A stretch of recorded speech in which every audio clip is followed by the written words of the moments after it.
എന്താ മോണിക്ക, ഇനി ചപ്പാത്തി ചെയ്തല്ലേ നീയേ? എന്താ അടുത്ത വർഷമേ മാവുണ്ടാക്കുള്ളൂ?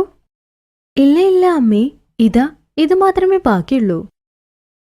ശരി, ചപ്പാത്തി റെഡിയായതും എന്റെ റൂമിൽ കൊണ്ടുപോവാ മോളെ. ഞാൻ എന്റെ റൂമിലിരുന്ന് എനിക്ക് ഇഷ്ടപ്പെട്ട സീരിയൽ കാണട്ടെ. എല്ലാ പണിയും എന്നോട് തന്നെ പറയുന്നു. ആ പണി ചെയ്യേ, ഈ പണി ചെയ്യേന്ന്. ഞാൻ എന്താ വേലക്കാരിയോ എല്ലാ പണിയും ചെയ്യാൻ? മോണിക്ക, ചപ്പാത്തി ഉണ്ടാക്കിയോ ഇല്ലയോ? കൊണ്ടുവരാം അമ്മേ. ഇതാ. കറിയിൽ കുറച്ച് ഉപ്പ് കുറവാണ്. കുറച്ച് ഉപ്പ് കൊണ്ടുവാ മോളെ. മോനിക്കേ, ലഞ്ച് പാക്ക് ചെയ്തെങ്കിൽ കൊണ്ടുവാ. തരാം. കഴിഞ്ഞു. ഒരു ഡബിൽ സാലഡ് ഇടുന്നതാ ബാക്കി. മോനിക്കേ, ഒരു ഗ്ലാസ് ചായ ഇട്ട് കൊണ്ടുവാ മോളെ. കൊണ്ടുവരാം അച്ഛാ. എപ്പോഴാ വീട്ടുജോലിയിൽ നിന്ന് സ്വാതന്ത്ര്യം കിട്ടുക? എനിക്ക് ഒരുപാട് ഉറക്കവും വരുന്നുണ്ട്. എനിക്ക് പണി ചെയ്യാനേ വയ്യ. കല്യാണം കഴിഞ്ഞ ഭർത്താവിന്റെ വീട്ടിൽ പണി ചെയ്യാതിരിക്കാൻ എന്തെങ്കിലും ഒരു വഴി കിട്ടിയാൽ മതി. അതിനുശേഷം ഞാൻ പണിയെടുക്കുകയില്ല. എന്താ ഇത്? ഒരു മരുമകൾ പണി ചെയ്യാതിരിക്കാൻ പ്രഗ്നന്റ് ആണെന്ന് നുണ പറഞ്ഞോ? അത് കഴിഞ്ഞ് പണിയൊന്നും ചെയ്യാതെ അവൾ പെട്ടുപോയെന്നോ? ഈ ഐഡിയ കൊള്ളാമല്ലോ. ശരി, അപ്പൊ ഞാനും നുണ പറയട്ടെ. അപ്പൊ ഞാനും പണികൾ ചെയ്യണ്ട. ഇത് കൊള്ളാം. ഇപ്പൊ തന്നെ ഇത് ചെയ്തേക്കാം. മോണിക്ക വീട്ടുപണികളിൽ നിന്ന് രക്ഷപ്പെടാൻ ഒരു ഐഡിയ ആലോചിച്ചു. ഒരു ദിവസം വൈകിട്ട്, അമ്മേ, എനിക്ക് ഛർദ്ദിക്കാൻ വരുന്ന പോലുണ്ട്. തലയൊക്കെ കറങ്ങുന്നു. എനിക്കറിയില്ല ഇതിനെക്കുറിച്ച്. അമ്മയോട് പറഞ്ഞപ്പോ എല്ലാം നല്ല കാര്യമാണെന്ന് അവർ പറഞ്ഞു. മോണിക്ക, നീ ഗർഭിണിയാണ് മോളെ. അതുകൊണ്ടാണ് നിന്റെ അമ്മ ഒരുപാട് സന്തോഷിച്ചത്. ഞാൻ ഇപ്പൊ തന്നെ അവരെ വിളിച്ച് ഈ കാര്യം പറയാം. ഞാൻ വിചാരിച്ചത് നടക്കുന്നു. ഇനി അങ്ങനെ ഇരുന്നു കൊണ്ട് കിട്ടുന്നത് കഴിക്കാലോ. നോക്കാം എന്ത് സംഭവിക്കുന്നുവെന്ന്. മോണിക്ക വാഷിംഗ് മെഷീനിൽ തുണിയിട്ടു. അപ്പോ, അയ്യോ മോണിക്ക, എന്തുപറ്റി? എന്താ തല പിടിച്ചിരിക്കുന്നത്? അമ്മ, എനിക്കറിയില്ല, തലയൊക്കെ കറങ്ങുന്നു. അയ്യോ, നീ നിന്റെ മുറിയിൽ ചെന്ന് കുറച്ച് വിശ്രമിക്കും മോളെ. ഈ പണിയൊക്കെ ഞാൻ ചെയ്യില്ലേ? ശരി അമ്മേ, ഞാൻ റൂമിൽ ചെന്ന് കുറച്ച് റെസ്റ്റ് എടുക്കാം. വൈകിട്ട് ഭക്ഷണമുണ്ടാക്കാൻ ചീര കുറച്ച് നന്നാക്കണം. അതൊക്കെ ഞാൻ നോക്കിക്കോളാം മോളെ. നീ ചെന്ന് വിശ്രമിക്കേ.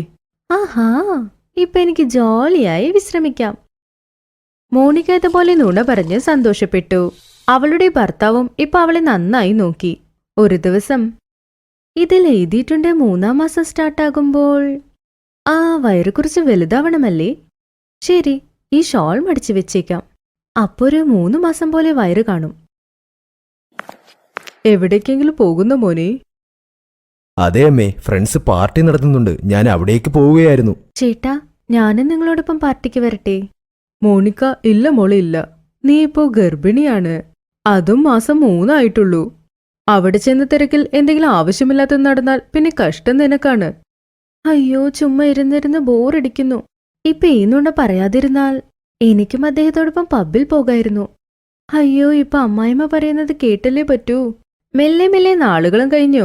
മോണിക്ക വീട്ടിലിരുന്ന് അവൾക്ക് ബോറടിക്കാനും തുടങ്ങി. ഒരു ദിവസം, കല്യാണി, നമ്മുടെ പായലിന്റെ ആലോചന നിശ്ചയമായി. നമുക്ക് സഹരൻപുരത്തിലേക്ക് പോകണം.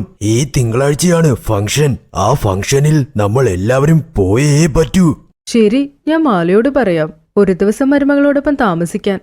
ഇപ്പൊ പാരസും നമ്മളോടൊപ്പം വരണ്ടേ? അതുകൊണ്ട് അവനെയും കൊണ്ടുപോകാം. അമ്മയമ്മേ, എനിക്കും ആഗ്രഹമാകുന്നു. ഞാനും നിങ്ങളോടൊപ്പം വരട്ടെ? ഞങ്ങളുടെ കല്യാണത്തിന് ശേഷം ഇതല്ലേ ആദ്യത്തെ ഫംഗ്ഷൻ? ഇല്ല ഇല്ല മോളെ മോനിക്ക, അങ്ങനെയൊന്നും ചെയ്യരുത്. ഇത് നിന്റെ ആദ്യത്തെ കുഞ്ഞാ. കൂട്ടത്തിൽ നിന്നെ കൊണ്ടുപോകാനൊന്നും പറ്റില്ല. ഇടയ്ക്കിടയ്ക്ക് തല കറങ്ങുന്നുണ്ടെന്നും നീ എന്നോട് പറയുന്നുണ്ടല്ലോ. അവിടെ ചെന്ന് തല കറങ്ങിയാലോ? ഇതുപോലത്തെ അവസ്ഥയിൽ നിന്നെ കൊണ്ടുപോയി റിസ്ക് ഒന്നും എടുക്കാൻ എനിക്ക് വയ്യ. നീ വീട്ടിലിരുന്ന് വിശ്രമിക്ക്. ഞങ്ങൾ മാത്രം ഫംഗ്ഷന് പോയിട്ട് വരാം. നീ നിന്റെ അനിയത്തി മാലയെ വരാൻ പറ. അവൾ നിനക്ക് തുണിയായി കൂടെ തന്നെ ഉണ്ടാകും. ഇപ്പൊ എന്തു ചെയ്യും? ഇവരെന്നെ എവിടേക്കും കൊണ്ടുപോകുന്നില്ലല്ലോ. ഇങ്ങനെ മുഴുവൻ 9 മാസവും ഞാൻ ഇരിക്കണോ? ഇനി 9 മാസം കഴിഞ്ഞ് ഈ സത്യം അവർക്ക് അറിഞ്ഞാലോ? പിന്നെ ഞാൻ ക്ലോസ്. ഇപ്പൊ നടക്കാനുള്ളത് നോക്കാം. അപ്പൊ നടക്കേണ്ടത് നടന്നോളും. അമ്മയമ്മേ, പ്ലീസ്, ഞാൻ നിങ്ങളോടൊപ്പം വന്നോളാം. നിങ്ങൾ ആരുമില്ലാതെ എനിക്കിവിടെ ഇരിക്കാൻ പറ്റില്ല. അമ്മേ, പേടിക്കേണ്ട ആവശ്യമില്ല. ഞാൻ വണ്ടി പതുക്കെ ഓടിക്കൂ. കല്യാണി, മരുമകൾക്ക് താല്പര്യമാണെങ്കിൽ കൂട്ടിക്കൊണ്ടു പോകൂ. നീ പറയുന്നതും ശരിയാണ്. ഇതുപോലത്തെ സമയത്ത് വിഷമിക്കരുത്. വിഷമിച്ചാൽ പിന്നെ അത് കുഞ്ഞിനെയും ബാധിക്കും. ശരി മോളെ, പക്ഷെ സൂക്ഷിക്കണം, അധികം ചാടി ഡാൻസ് ഒന്നും കളിക്കരുത്. അത് കഴിഞ്ഞ് അമ്മായിമ്മ മോനിക്കയെ ഫംഗ്ഷനിൽ കൊണ്ടുപോകാൻ തയ്യാറായി. പക്ഷേ മനസ്സിനുള്ളിൽ മോനിക്ക കുറച്ച് ടെൻഷനായി. ഫംഗ്ഷന് പോകുന്നിടത്ത് ആരെങ്കിലും അവൾ ഗർഭിണിയല്ല എന്ന് കണ്ടുപിടിച്ചാലോ? എല്ലാവരും ഫംഗ്ഷന് പോയി. മോനിക്ക ഗർഭിണിയാണെന്ന് മറന്ന് എല്ലാ സ്ഥലത്തും ഡാൻസ് കളിച്ചു. അപ്പോ അമ്മായിമ്മ കണ്ടു. മോണിക്ക, ഞാൻ വേണ്ടെന്ന് പറഞ്ഞതല്ലേ മോളെ, ഫംഗ്ഷനിലധികം ഡാൻസ് കളിക്കരുത് എന്ന്. അപ്പൊ എന്തിനാ വീട്ടിൽ ഡിജെയുടെ അടുത്ത് പോകുന്നേ? നിനക്കറിയില്ലേ ഡാൻസ് കളിക്കരുതെന്ന്? ഇല്ല അമ്മേ, ആശയടത്തെക്കുറിച്ച് നിർബന്ധിച്ചു. അതുകൊണ്ട് അവരോടൊപ്പം ഡാൻസ് കളിച്ചത്. കല്യാണി, മോണിക്കയെ കണ്ട 3-ാമത്തെ മാസം പോലൊന്നും ഇല്ലല്ലോ. അവൾ എല്ലാവരോടൊപ്പം ചേർന്ന് ഇങ്ങനെ ചാടി കളിക്കുന്നുണ്ടല്ലോ. അയ്യോ ഏട്ടത്തി, ഞാൻ എപ്പോഴോ പറഞ്ഞു സ്റ്റാർട്ടിങ്ങിലൊക്കെ ഇതുകുറിച്ച് ശ്രദ്ധിക്കണം എന്ന്. പക്ഷെ ഇന്നത്തെ കാലത്തെ കുട്ടികൾ നമ്മൾ പറയുന്നത് കേൾക്കണ്ടേ? അയ്യോ, ഇവർ നമ്മളെ എൻജോയ് ചെയ്യാനേ വിടുന്നില്ല. ഈ നുണ പറഞ്ഞതിൽ ഞാൻ ഒരുപാട് കാര്യം മിസ് ചെയ്യുന്നു. ആശയടത്തി ഡാൻസ് കളിക്കാനും വിളിച്ചു, പക്ഷേ പോകാൻ പറ്റില്ല. എന്താ ഇത്? പോയി ഫ്രൂട്ട് സാലഡ് കഴിക്കാം, കുറച്ച് ചില്ലാവാം. മോണിക്ക, എന്താ മോളെ ചെയ്യുന്നേ നീ? നീ പപ്പായ കഴിക്കുന്നു? അയ്യോ, പ്രഗ്നന്റ് ആയ സമയത്ത് പപ്പായ കഴിക്കരുത് മോളെ. ഈ സമയത്ത് അത് കഴിക്കുന്നത് അത്ര നല്ലതുമല്ല. അമ്മേ, കുറച്ച് പഴം കഴിക്കാമെന്ന് കരുതിയതാ. പക്ഷേ ഈ സമയത്ത് പപ്പായ കഴിക്കരുത് എന്ന് എനിക്കറിയില്ല. 9 മാസം കഴിയുന്നവരെ എന്തൊക്കെ പറഞ്ഞു തരണമോ അറിയില്ല. അതാ ഈ ഫംഗ്ഷന് കൊണ്ടുവരണ്ട എന്ന് കരുതിയത്. ചേട്ടത്തി, ഒന്നിങ്ങോട്ട് വരൂ, എനിക്കൊരു പണിയുണ്ട്. ശരി മോളെ, ഇത് ഇവിടെ വെക്കി കഴിക്കണ്ട. പോ, പായൽ വിളിക്കുന്നു, എന്തോ പണിയുണ്ടാകും. പായൽ നിക്ക്, ഞാൻ വരാം. മോനിക്ക പായലിനോടൊപ്പം പോകുമ്പോൾ പെട്ടെന്ന് തലകറങ്ങി അവിടെ അവൾ വീണു. മോണിക്ക, എന്തു പറ്റി മോളെ?